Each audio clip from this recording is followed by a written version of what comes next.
नमस्कार साथियों, परीक्षान परिवार में आप सभी का स्वागत है। तो चलिए साथियों, जैसा कि हम लोग क्या कर रहे हैं, प्रीवियस ईयर का पेपर सॉल्व कर रहे हैं। उसके अगले क्रम में आज देखते हैं जो गत वर्ष का पेपर आया हुआ है उसको आज हम देखेंगे कैसे कैसे प्रश्न बन रहे हैं आपका 9 तारीख का जो एग्जाम है। आप प्रीवियस ईयर पेपर को जरूर देख के जाइए क्योंकि 28-29 जो पेपर बने हुए हैं उसमें प्रश्न क्या हुए, रिपीट हुए हैं। और प्रश्न क्या हुआ है, एकदम वही चीज वैसे ही प्रश्न बनते हैं आपको, तो आप देखते रहिएगा प्रश्न कैसे कैसे बन रहे हैं। चलिए आज हम उसको देखेंगे, उसका विश्लेषण करेंगे। ठीक है, तो देख लेते हैं दोस्तों।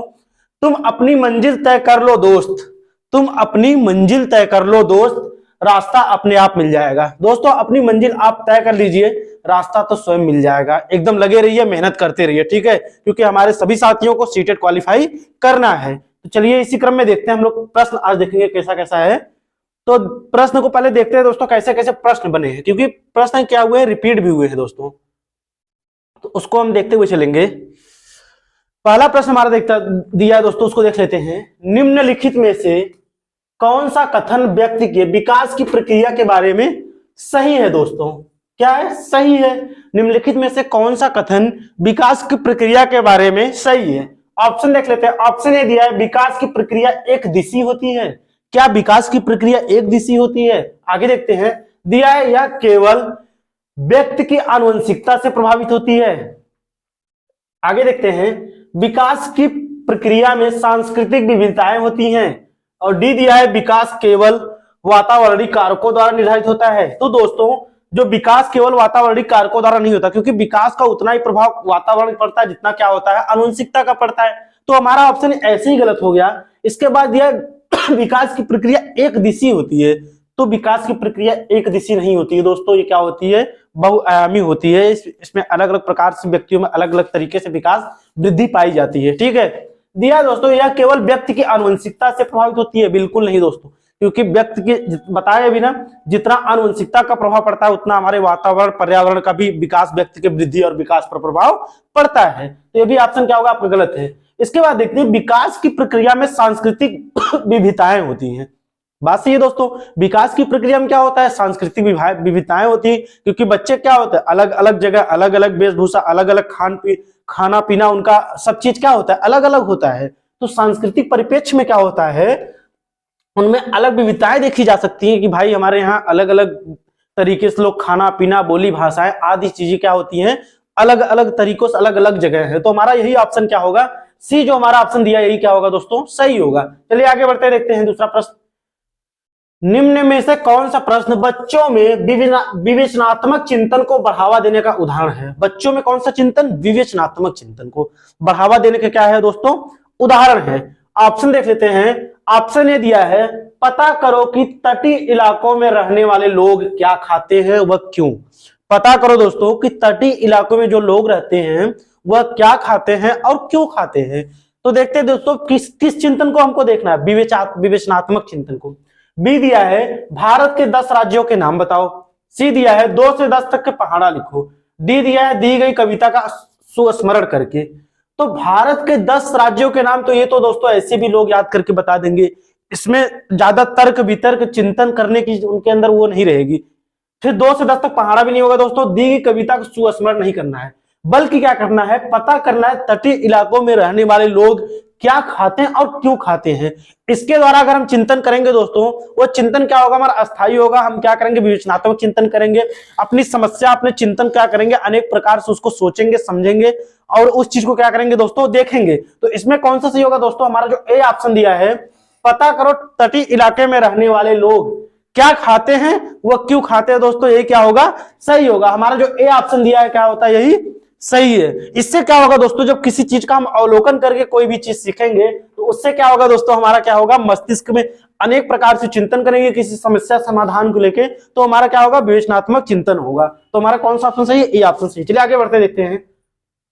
दिया है, विकास का चरणीय सिद्धांत निम्नलिखित नियमों में से किस पर स्पष्ट रूप से जोर देता है? विकास का चरणीय सिद्धांत निम्नलिखित में से किस पर स्पष्ट रूप से जोर देता है? ऑप्शन देख लेते हैं। ऑप्शन ए दिया, क्या विकास की निरंतरता का, क्या विकास की अनिरंतरता का, विकास को प्रभावित करने वाले सांस्कृतिक कारक का।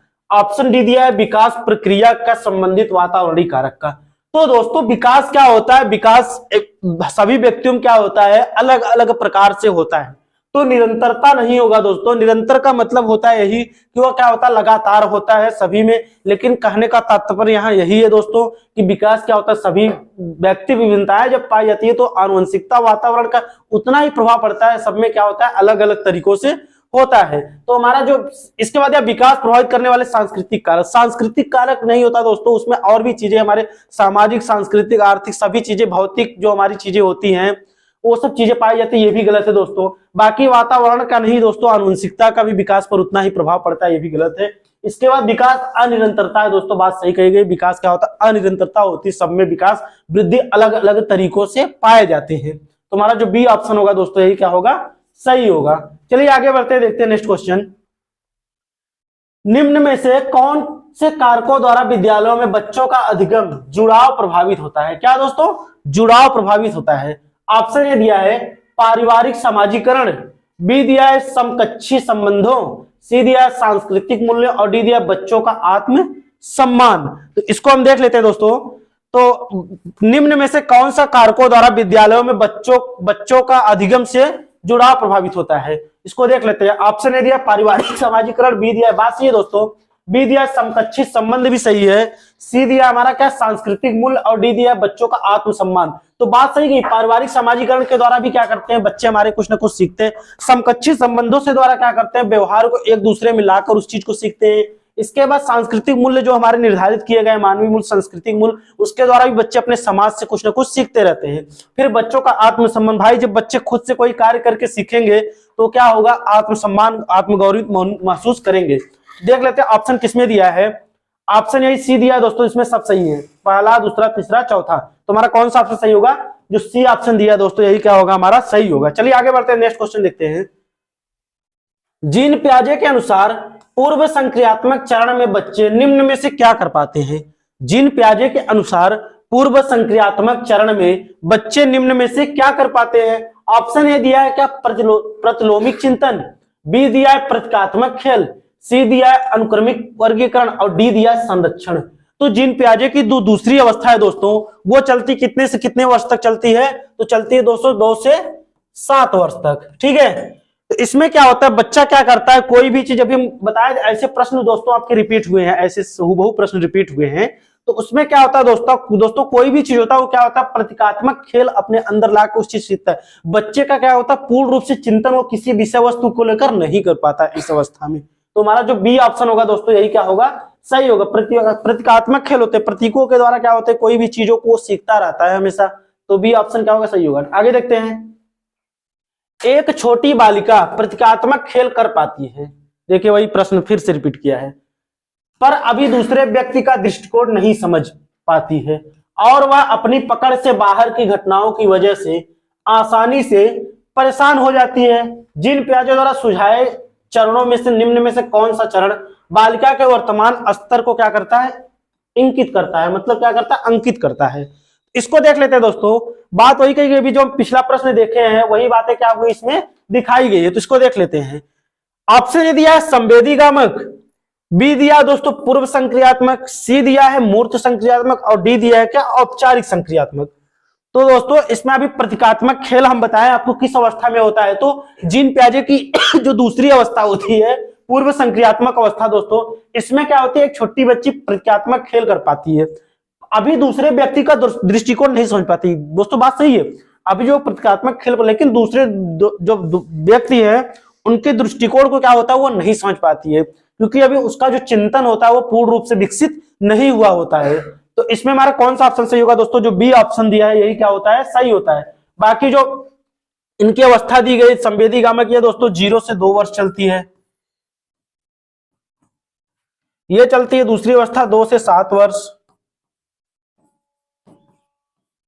तीसरी चलती है दोस्तों 7 से 11 वर्ष और चौथी चलती है 11 से 15 वर्ष। ये क्या है, जिन पियाजे की चारों अवस्थाओं को उन्होंने बांटा है। संवेदीगामक अवस्था 0 से 2 वर्ष तक, पूर्व संक्रियात्मक अवस्था 2 से 7 वर्ष तक और मूर्त संक्रियात्मक अवस्था 7 से 11 वर्ष तक और औपचारिक अवस्था 11 से 15 वर्ष तक दोस्तों बांटा है। तो हमारा जो कौन सा ऑप्शन सही होगा, हमारा जो बी ऑप्शन दिया है दोस्तों, यही क्या होगा, सही होगा। चलिए आगे बढ़ते हैं, देखते हैं नेक्स्ट क्वेश्चन दिया है दोस्तों, निम्न में से कौन सा अभिलक्षण कोहल वर्ग के नैतिक विकास मॉडल में क्या हुआ है, सम्मिलित है। कौन सा लक्षण क्या हुआ दोस्तों, कोहल वर्ग क्या होता है नैतिक विकास में मॉडल में क्या हुआ है, संरक्षित है, उसको देख लेते हैं। ऑप्शन ए दिया है नैतिक विकास के चरणों का सार्वभौमिक होता है। क्या जो कोहल वर्ग के नैतिक विकास के चरण दिए गए हैं वो क्या नैतिक विकास के चरणों के सार्वभौमिक होते हैं। बी दिया है नैतिक चिंतन के विकास में निरंतरता होती है। सी दिया है नैतिक विकास एक क्रमिक प्रक्रिया नहीं है, यह संपूर्ण रूप से वातावरणीय कारकों पर क्या करती है दोस्तों, निर्भर करती है।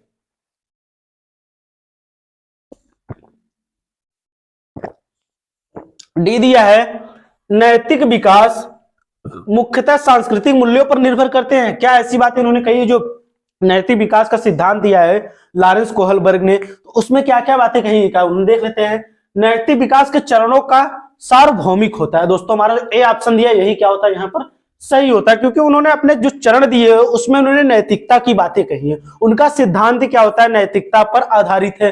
तो उसमें कौन सा ऑप्शन सही होगा, नैतिक विकास का चरणों का सार्वभौमिक होना। बी दिया है नैतिक चिंतन के विकास निरंतरता नहीं होती दोस्तों, नैतिक विकास एक क्रमिक प्रक्रिया नहीं है दोस्तों।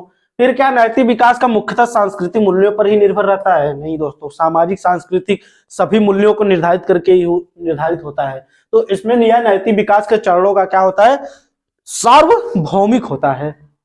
आगे देखते हैं, लेव वाइगोस्की के अनुसार निम्न में से किसके लिए समीपस्थ विकास क्षेत्र का इस्तेमाल करना चाहिए।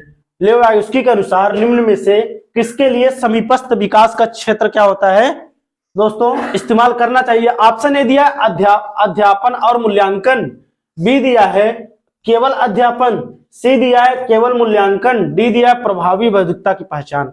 तो प्रभावी बौद्धिकता की पहचान नहीं होती दोस्तों, केवल मूल्यांकन भी नहीं होता, न कि केवल अध्यापन।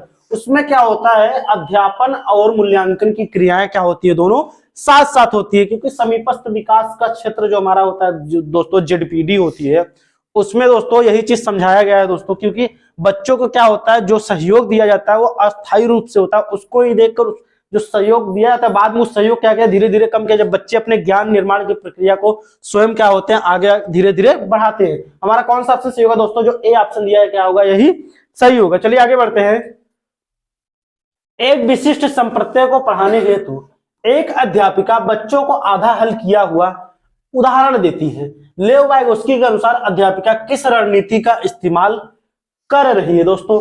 एक विशिष्ट संप्रत्यय को पढ़ाने हेतु एक अध्यापिका बच्चों को आधा हल किया हुआ उदाहरण देती है। लेव वाइगोस्की के अनुसार अध्यापिका किस रणनीति का इस्तेमाल कर रही है। ऑप्शन देख लेते हैं दोस्तों, ऑप्शन ए दिया है अवलोकन अधिगम, बी दिया है पार्ड स्कैफोल्डिंग, सी दिया है द्वंद्वात्मक अधिगम, डी दिया है अनुकूलन। तो दोस्तों जो अध्यापिका है उन्होंने क्या किया, लेव वाइगोस्की की बात की है दोस्तों। तो लेव वाइगोस्की ने किस चीज का उदाहरण, आपको स्कैफोल्डिंग पता होगा दोस्तों अच्छे से, उन्होंने स्कैफोल्डिंग की बात की है। उसमें क्या होता है, बच्चों को क्या होता है आर्थिक रूप से बाह्य सहयोग, बाहरी सहयोग देकर क्या होता है दोस्तों उनके प्रश्नों को सॉल्व किया जाता है दोस्तों, ठीक है। उसमें शिक्षक क्या करता है, बाहरी रूप से क्या करता है, उनका सहयोग करता है। हमारा जो बी ऑप्शन होगा दोस्तों स्कैफोल्डिंग, यही सही है। ये गलत है दोस्तों, ये भी गलत है और ये भी गलत है। चलिए आगे बढ़ते हैं, नेक्स्ट क्वेश्चन देखते हैं। निम्नलिखित में से कौन सी अभिवृत्ति एक प्रगतिशील कक्षा माहौल के अनुसार नहीं है दोस्तों, क्या है, नहीं है। देखते हैं दोस्तों, ऑप्शन ए दिया है निर्णय निर्धारण में बच्चों की सहभागिता, ये तो बात सही है। बी दिया है भय मुक्त अधिगम वातावरण की संरचना, ये भी सही है। भाई भय मुक्त वातावरण रहेगा, बच्चे उसको क्या करेंगे आसानी से कोई अपनी बातों को रखेंगे शिक्षक के सामने। सी दिया है विद्यार्थियों की व्यक्तिगत विभिन्नताओं का ध्यान रखना, ये भी सही है। डी दिया क्या, अध्यापक द्वारा बाह्य अनुशासन कायम करना, नहीं दोस्तों अनुशासन की बात एकदम नहीं करनी है, ठीक है दोस्तों। अगर अनुशासन की बात करेंगे तो बच्चे भयमुक्त रहेंगे और वो कोई भी चीज आपसे पूछ नहीं पाएंगे और उस चीज को सीख नहीं पाएंगे। तो हमारा जो डी ऑप्शन होगा यही क्या होगा, यहाँ सही होगा। चलिए आगे बढ़ते हैं, देखते हैं नेक्स्ट क्वेश्चन। यह महत्वपूर्ण है कि कोई अध्यापक बच्चों को बुद्धि लब्धि के आधार पर स्थिर समूहों में पृथक ना करे, क्योंकि यह महत्वपूर्ण है कि कोई अध्यापक बच्चों को बुद्धि लब्धि के आधार पर स्थिर समूहों में पृथक ना करे, क्योंकि देख लेते हैं दोस्तों, ऑप्शन ए दिया है यह अध्यापक के लिए असुविधाजनक है, यह बी दिया है यह विद्यालयों के लिए असुविधाजनक है, सी दिया है यह बच्चों के एक दूसरे के साथ अंतर सामूहिक प्रतिस्पर्धा नहीं करने देता है, डी दिया है बुद्धि लब्धि संकल्पना अस्थायी नहीं और बच्चों को चिन्हित करने के लिए जिम्मेदार हो सकती है दोस्तों। तो इसमें कौन सी बातें सही कही गई दोस्तों, उसको हम देख लेते हैं। तो दोस्तों हमारी बातें यह अध्यापक के लिए क्या असुविधाजनक है, क्या अध्यापक के लिए असुविधाजनक है, तो गलत है दोस्तों।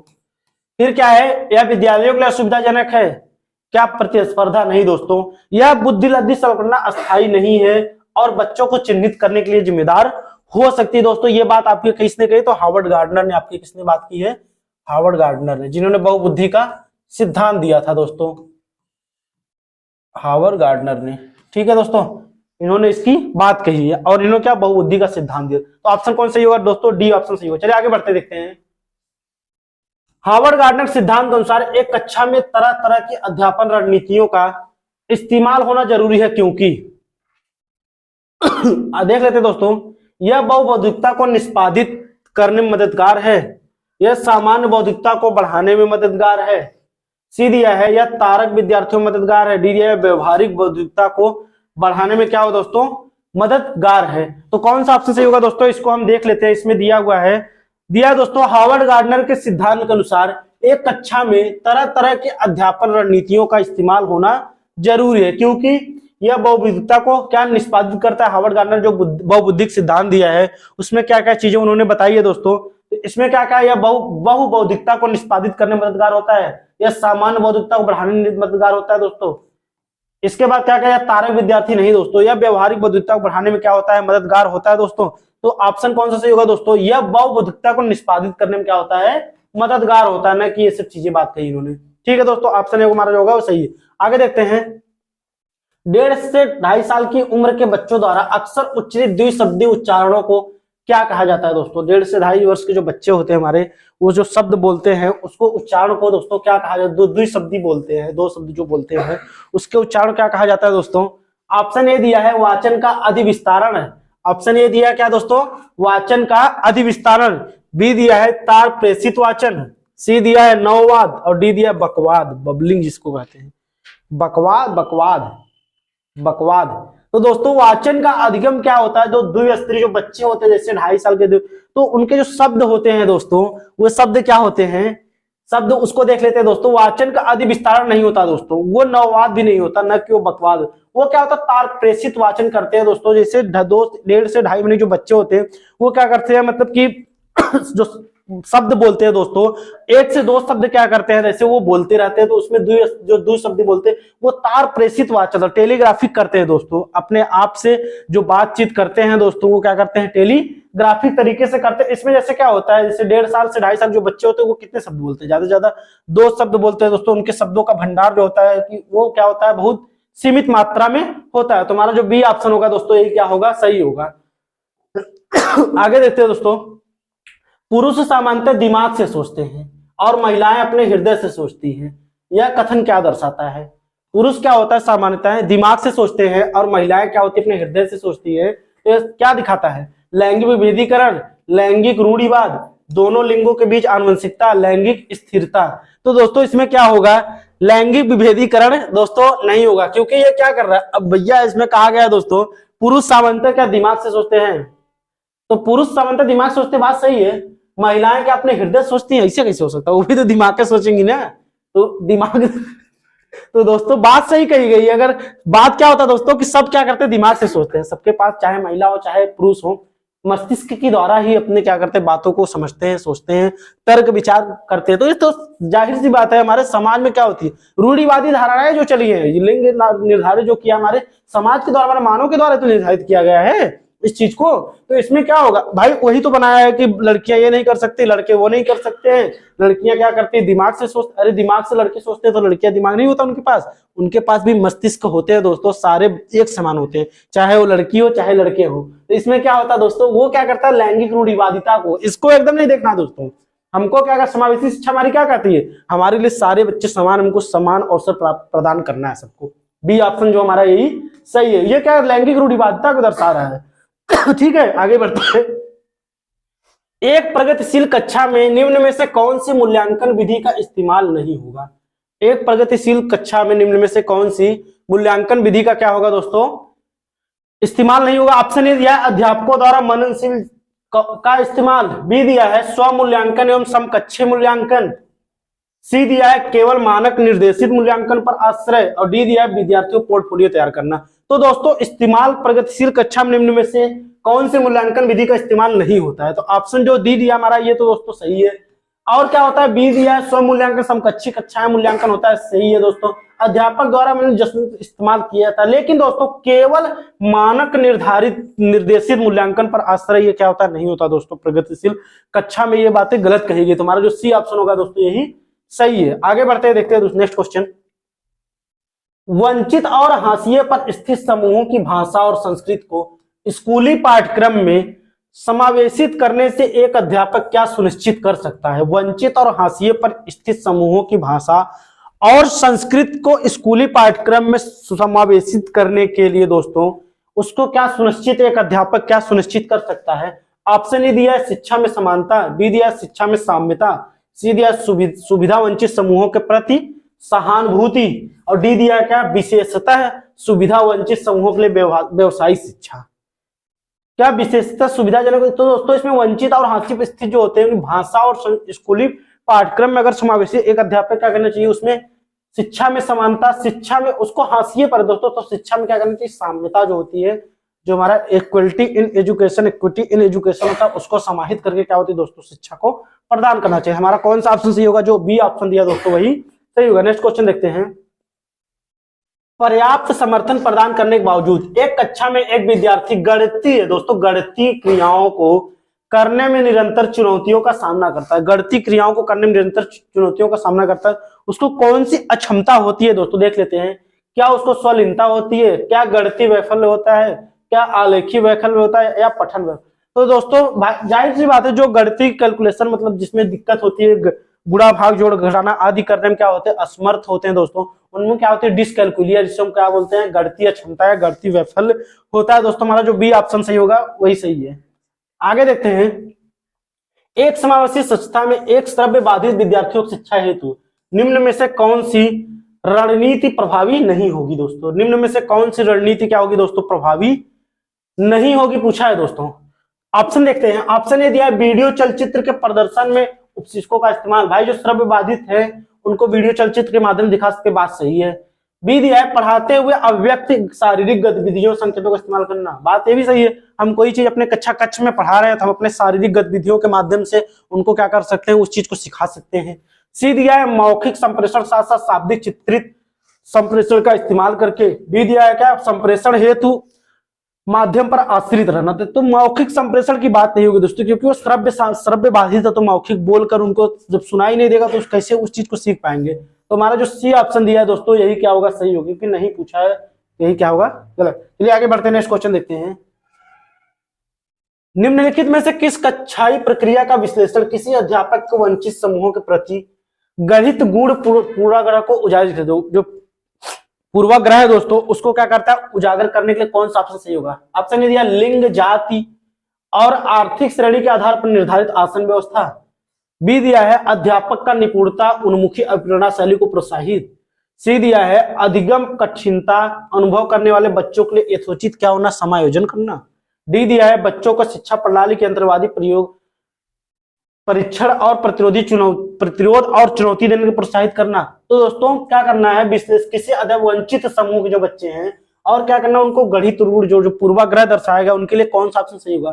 तो पूर्वाग्रह दोस्तों क्या होता है? लिंग निर्धारित करता है, जाति निर्धारित करती है और आर्थिक श्रेणी के आधार पर हम क्या कर सकते? आसन व्यवस्था को तैयार कर, क्योंकि हमारे जो मानव समाज के द्वारा ही क्या होता है? यह चीज दर्शाई जाती है दोस्तों। लिंग ये सब जाति आदि चीज ये क्या होता है? हमारे समाज के द्वारा इस चीज को निर्धारित किया जाता है। तो विभेदीकरण भी इसी के द्वारा, लैंगिक पूर्वाग्रह भी इसी के द्वारा निर्धारित किए गए हैं। कौन सा ऑप्शन सही होगा दोस्तों? ए ऑप्शन जो हमारा दिया यही सही है। चलिए आगे बढ़ते हैं, नेक्स्ट क्वेश्चन देखते हैं। कक्षा में सृजनात्मकता को बढ़ावा देने के लिए विद्यार्थियों को कैसे अवसर प्रदान करने चाहिए? ठीक है दोस्तों, कक्षा में सृजनात्मकता को बढ़ावा देने के लिए विद्यार्थियों को कैसे अवसर प्रदान करने चाहिए? ऑप्शन दिया है विशिष्ट उपलब्धि वाले वर्ग में रखने के बाद, मौलिक खोज और सोच को बढ़ाने के लिए, सी दिया है परीक्षा देने के बेहतर कौशल विकसित करने के लिए, डी दिया है अभिसारिक सोच सीखने के लिए। तो भाई जो सृजनात्मकता क्या होती है, तो James Drever crow and crow की परिभाषा है दोस्तों, क्या उन्होंने कहा है, सृजनात्मकता मौलिक परिणामों को अव्यक्त करने की एक मानसिक प्रक्रिया है।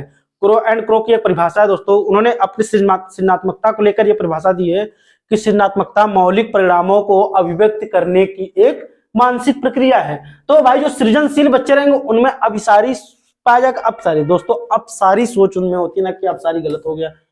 फिर क्या, परीक्षा देने के बेहतर कौशल विकसित करना, परीक्षा और इच्छा की बात नहीं कही दोस्तों, ना कि विशिष्ट, उनमें क्या होता है मौलिक खोज और सोच को बढ़ावा देना। ठीक है दोस्तों, ऐसे बच्चे क्या होते हैं नए नए चीजों को खोजते हैं, नई नई चीजों को करने के लिए उत्सुक रहते हैं, जिज्ञासु रहते हैं। ठीक है दोस्तों, समस्या समाधान अपना नई नई चीजों को खोजकर करते हैं। तो हमारा जो सृजनात्मकता का मतलब ही होता है नवीन ज्ञान, मतलब नवीन नई नई चीजों की खोज। तो हमारा बी ऑप्शन जो दिया दोस्तों यही सही होगा। आगे बढ़ते हैं, नेक्स्ट क्वेश्चन देखते हैं। एक संरचनात्मक कक्षा में बच्चों की संज्ञानात्मक सहभागिता को किस प्रकार सुसाधित किया जा सकता है। एक संरचनात्मक कक्षा है दोस्तों, उसमें बच्चों के संज्ञानात्मक सहभागिता को किस प्रकार सुसाध्य किया जा सकता है दोस्तों। ऑप्शन ए दिया है बच्चों के वार्तालाप के द्वारा, बिल्कुल कर सकते हैं। अध्यापक के संवेगों द्वारा, सही है दोस्तों। बच्चों के सकारात्मक परस्पर संबंधों द्वारा, सही। बाह्य रूप से अधिरोपित अनुशासन द्वारा, क्या बाह्य रूप से आरोप करके उनका अनुशासन लगा के उस चीज को हम सिखा सकते हैं दोस्तों, संरचनात्मक कक्षा बना सकते हैं। बिल्कुल नहीं दोस्तों, यही ऑप्शन क्या होगा दोस्तों हमारा गलत होगा। बाकी बच्चों को वार्तालाप के द्वारा बच्चे सीखते हैं। अध्यापक जो संवेग अपना सिखाने के लिए हाव भाव जो होता है उसके द्वारा भी सीखते हैं।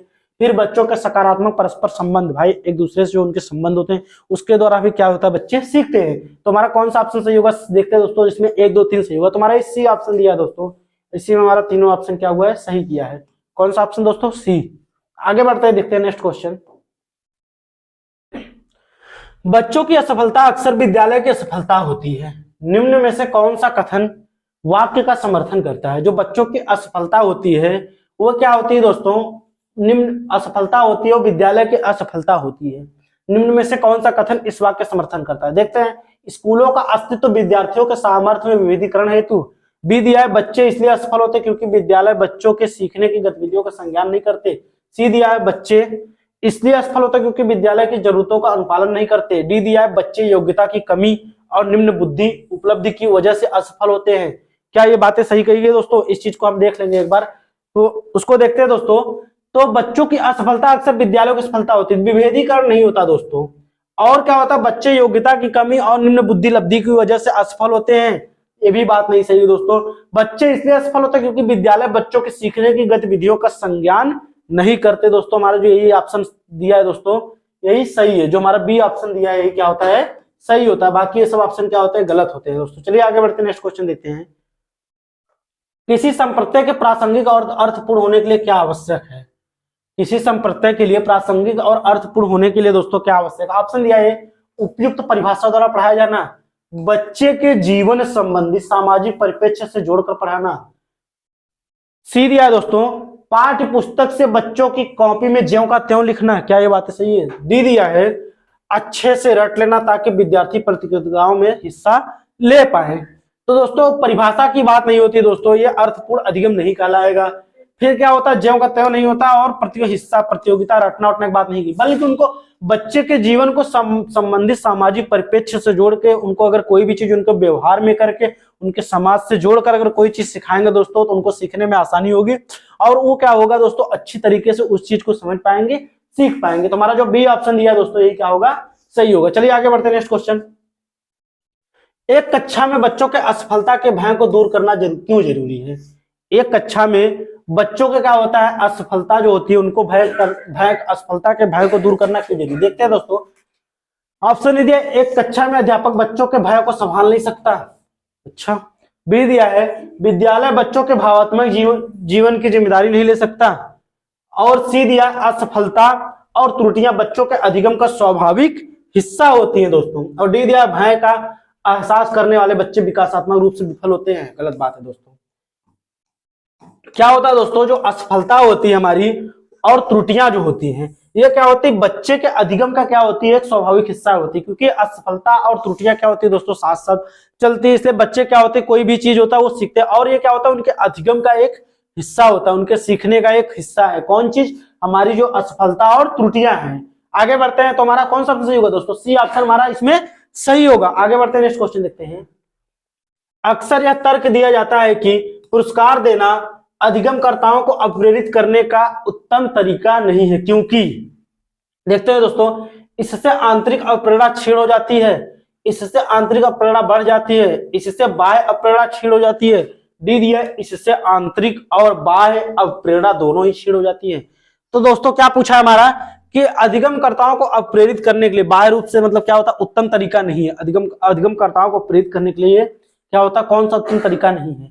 तो दोस्तों इससे क्या होती है? आंतरिक अप्रेरणा क्या हो जाती है? क्षीण हो जाती है। दोस्तों किसी बच्चे को हम, चलिए ठीक है, अगर बार बार अच्छा कर रहा है, हम उसको हर बार पुरस्कार दे रहे हैं, हर बार पुरस्कृत कर रहे हैं, तो क्या होगा? उसके अंदर क्या होगा? उस चीज को सीखने के प्रति वो चीज नहीं रह जाएगी दोस्तों, लालचपन आ जाएगा। वो करेगा मेहनत, लेकिन किस चीज को करने के लिए करेगा? हमको बार बार पुरस्कार दिया जा रहा है, तो पुरस्कार के रूप में हमको नहीं दोस्तों, हमको बच्चों क्या करना चाहिए? कोई कार्य अच्छा कर रहा है तो उसको हम शाबाश, बहुत अच्छे, वेरी गुड, नाइस आदि चीजों से करके उसको क्या करना चाहिए? बता देना चाहिए। हाँ, तो उससे क्या होगा?